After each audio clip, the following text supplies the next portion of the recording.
With the latest update, the Recoilless Rifle and EAT-17 Expendable anti-tank got some buff, pushing their viability to the top of the support weapons. However, which one is best? Here we'll break down the pros and cons and see which one best fits. First we'll start with the Recoilless Rifle. This is a shoulder-mounted rocket launcher. It will kill a charger with a well-placed rocket to the head. It can also be reloaded, and it also drops with an ammo backpack that holds extra ammo. This backpack can be replenished by picking up ammo off the ground, supply drops, or a teammate giving you ammo.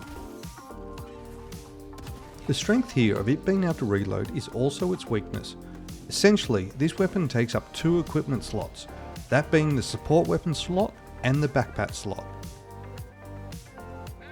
It is quick to swap and take aim, making it good for engagements where you are having to run and then quickly turn around and get a shot off at a charger. Next is the EAT-17 Expendable anti-tank. This weapon is a one and done weapon. Once fired, you will drop the empty firing tube and continue on your way.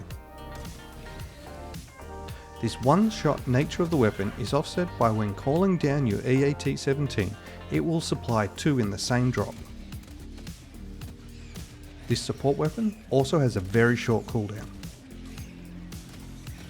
It has the same damage ability as the Recoilless Rifle, being able to one-shot charges to the head. The EAT-17 has a slower swap speed than the Recoilless. It has a small animation where you disable the safety before putting it on your shoulder. This means you have to get more distance from an enemy if you are running away before you can turn around and shoot. To see which is best in the new patch comes down to the other changes in the patch. One of the biggest changes that happen is the increase to rank and file enemies that now happen instead of larger armoured enemies. This is where the Recoilless Rifle's biggest shortcomings really come to bear. Now you can easily be overrun by regular enemies, and the Recoilless having to have backpack for our ammo reduces the ability to survive. If you run the EAT-17 instead, you can also run either a guard dog or a shield.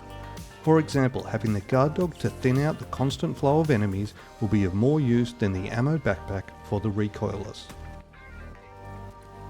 To overcome the EAT-17's biggest flaw of it being a one-shot weapon, you should always be calling it down whenever it is off cooldown.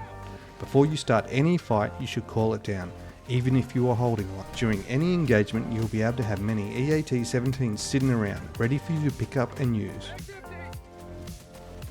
Also, if there are many sitting around, a teammate can run past one of your drops, pick it up and use it quick as well, giving much more flexibility to your team. When it comes down to it, with the current state of the enemy spawns, having a backpack that can either shoot enemies for you or shield you from damage and still have the firepower of a shoulder-mounted rocket launcher, the EAT-17 is the best option in my opinion. Enjoy.